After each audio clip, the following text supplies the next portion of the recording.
What is going on, everybody? It is Charlie's Walker of Lisa's Business Enterprise here. I just want to tell a bit of a story and then to give my bit of advice at the same time for these companies that are kind of like allowing your managers to do interviews or trying to I guess, freestyle with these interviews, but at the same time, just tell my story and hopefully, you know, this probably helps somebody or help someone or either help you as an interviewee or help the interviewer. So um, when I first moved to Texas, the interview experience was a little bit different for me. And I want to say it was different. It was very different because I think because I was going for a career rather than just I need another job. I need to be like a warm body. Just let me get in with the rest of them and stuff like that. So I think it was just a little bit different in that aspect. So when I first got to the Dallas area, I was like, it is certain. I just knew when I found out how many major companies were here. I was like, I want to work for a major company. And matter of fact, I was just going through my papers. I've kept this paper for a long time. I wrote down. I don't know if y'all can see this. So I write down stuff everywhere. But I had wrote down, and I'm gonna throw this away after I show y'all this. I wrote down all of the major companies that is here that I wanted to work for, and one of them was Fossil.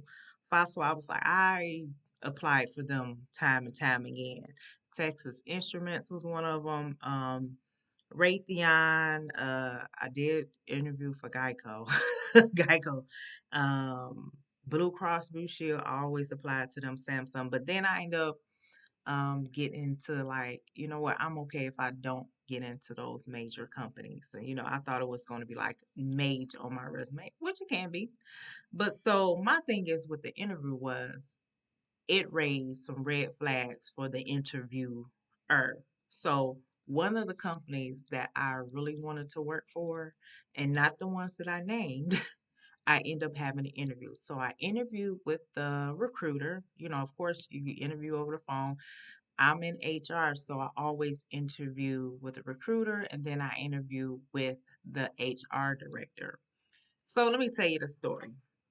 Did an interview with a recruiter, then you get to go with the HR director. Now, this place is secure, meaning you just can't walk up in there.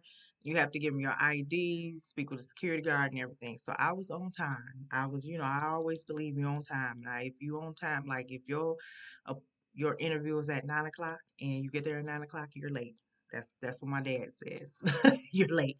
So I got there on time because I already know sometimes they want you to do more paperwork, and then the type of jobs I was applying for always had security personnel. So check in with the security person. They, send a message call the HR director. Here's the red flag that I got when I first got there. I had to wait, which is not bad because I understand the HR directors, directors be everywhere, if you, uh, interviewing with that level. So, but if you're more than 10, 15, 20, 30, 40 minutes late, and it got to the point where the security person kept calling like the HR, like, hey, this person is still down here. And I'm like, okay, I'm getting nervous. Am I going to get interviewed today? I end up literally wait 30, 45 minutes until they was like, oh, they're in a meeting. And I'm like, well, didn't they know I was coming? When this open on their calendar, you know? So I end up waiting. So to me, that was a red flag because I waited so long and I was actually excited. So I waited. And even a security guy was like, "Dang, she ain't came down yet. She ain't, what's going on?" So when the HR director finally come get me and walk me to the area, kind of show me around. I kid you not, the look on the people faces at the desk. Sometimes like, oh, who's the interview now? But I don't know, they look kind of scared. So I get into the interview, and it was more like I really don't recall her doing interview questions or anything. It was just like, okay, this is how it goes around here. And you know what? And she was talking more about herself, and I was like, well, how long you been here? And it was just, to me, I was just like, this is not of an HR director. It sounded like she just got in this job. So I was like, well, how long you been here? She was like, oh, I've been here for like 6 months, and well, this is how I do. And I may drop the F bomb. And she actually did drop the F bomb during the conversation. And I appreciate somebody showing me their real true colors during the interview. If that's your motto, then go ahead. But it did not work for me because you were almost an hour late, and then you get in this interview and you want to talk mess. Basically, she was talking mess about the team and stuff like that. So I left with a like, no, this ain't for me. This is not for me.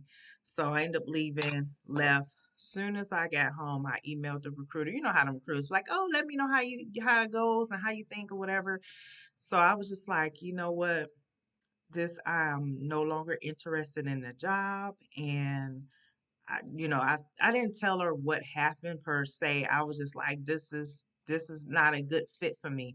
And that's okay. When you interview, I had high hopes because this is one of the lists, that I wanted to, be in there. And it's okay to be like, you know what? Because the interview is a two-way conversation, and to, get to see if you're a good fit, or if they're a good fit for you. You got to remember that. Like, they may not always be a good fit for you. And I'll say this to like the HR people, the managers, or whoever, the HR advisors. It's got to be some training.